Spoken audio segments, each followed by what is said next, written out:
So in this next video, I am going to be going deep into something that I had no idea that I had control over in my marriage. I had no idea.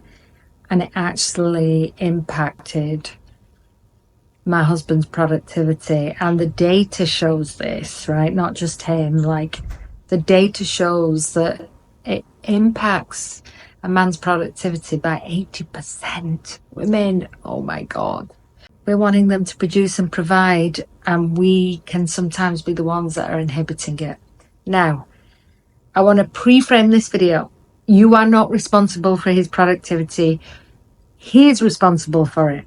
However, when the relationship is suffering, his productivity goes down because his focus is on, well, how can I say this? There are three primary things that a man innately, it's just the way that they're wired. They are focused on procreating, protection, productivity, providing. If they can't procreate because you're not happy, aka if there's a problem in the relationship, then they are going to be impacted by that because their primary goal is to procreate. And if you're not happy, they're less likely to be having sex with you, right? So innately in their brains, that's the primary thing that they have to figure out. So they can't protect you and they can't provide for you at that highest level of their ability because the procreation bit is not happening. So it doesn't mean they need sex all the time. What it means is that's the primary focus in their brains. And so you can have, and I've seen this with multiple times in my clients, I have seen this where millionaires, billionaires doing incredibly well.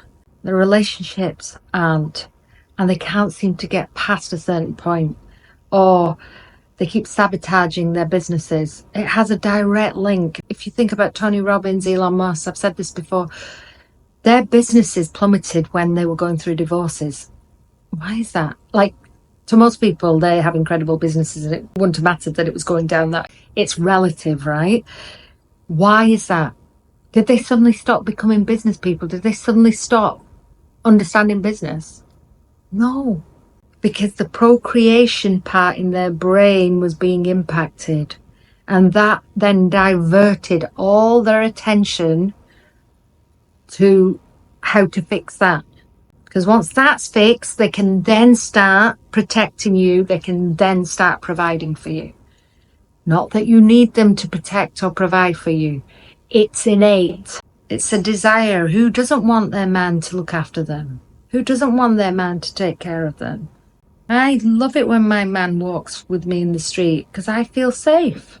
I feel safe without him, but I much prefer being with him, right? And so this is the pre-frame to this conversation because I don't want any of you to take away from this conversation that, well, you have to be a good wife in order for me to be productive. That's not what I'm talking about. You take responsibility of your own productivity because there are things you can do as a man to ensure that your procreation is guaranteed. So it's mutual responsibility, right?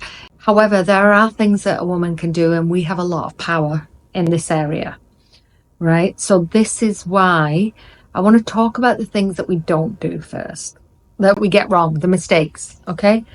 And the mistakes are, we try and control them. We try and control them with criticizing them, coaching them, and ignoring them. Giving them the cold shoulder, being the ice queen. We try and manipulate. You're not going to like this, ladies. I've done it. And it's not nice. I wasn't aware. I am now. It stopped. Because it's cruel. It's actually cruel to manipulate a man like this. Nobody would, to manipulate a human being. But for some reason, there's this culture that it's okay to put men down and to call them idiots and to name and shame them. No, it's not. I used to be one of them women, a man hater, and it's not okay. It's actually really hurtful to you and to them because it's not the truth of who you are, right? It's just not the truth of who you are because the truth is we're loving, kind, beautiful, women that want to take care and nurture our relationships and our men.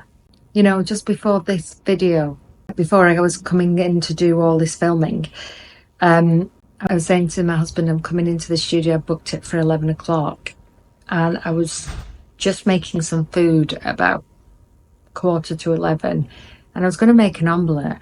And I thought, I haven't got time to make an omelette, I'll just have some leftovers from yesterday. So I had that, and I'd asked him already, do you want an omelette? And then I said, actually no, I'm just going to have these leftovers. And he said, okay, fine, I'll make something. And then he came in and he said, would you make me an omelette? And it was 5:11. And he said, only if you've got time. And I said, well, I've booked the studio for 11 and it's 5:02. He said, you haven't got time, don't worry, I'll figure it out. I'll make it.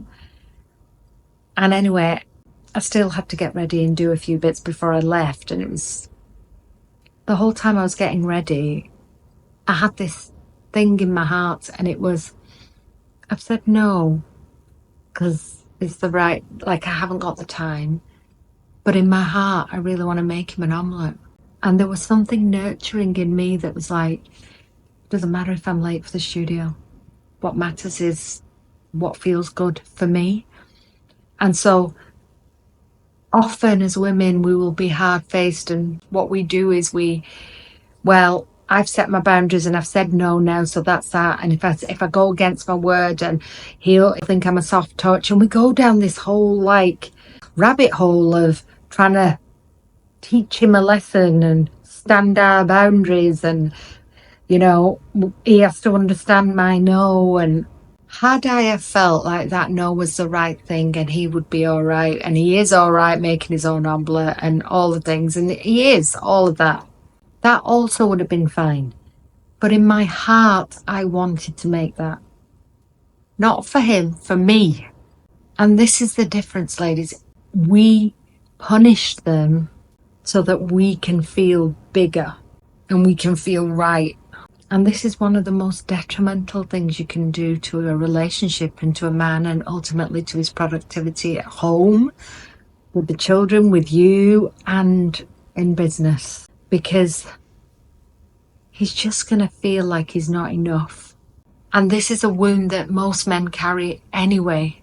And because they carry that, they try and make themselves bigger, and they come across arrogant.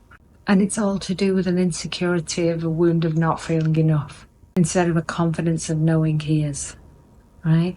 So you're just exacerbating the problem. You're going to end up with even more of a distant, detached man. And if that's what you want, do that. But I want to be connected. I want to feel good in my body. I want to feel that I did the right thing for me, and ultimately that was the right thing for us and him. So the things that we do, ladies, that are absolutely creating a reduction in their productivity, especially in a man who isn't awoken yet, is criticizing them, is making them small, is making fun of them, is constantly telling them they're doing it wrong, is being the ice queen, cold shoulder, is trying to help them to get it right. So in the next video, what I'm going to talk to you about, is how we can increase their productivity, how we can help them help us to have an incredible life, working as a team. It doesn't mean that they're the only ones that are providing. I'm not. This day and age, it's not about money. But we all like a man to take us out for dinner. We all like our man to pay for things, right? And men like to do that. It's the natural status quo of relationships, of the masculine, the feminine. We don't need it, we desire it. So in the next video, I'm going to talk to you about how to increase your man's productivity. What are the things as a woman you can do? See you there.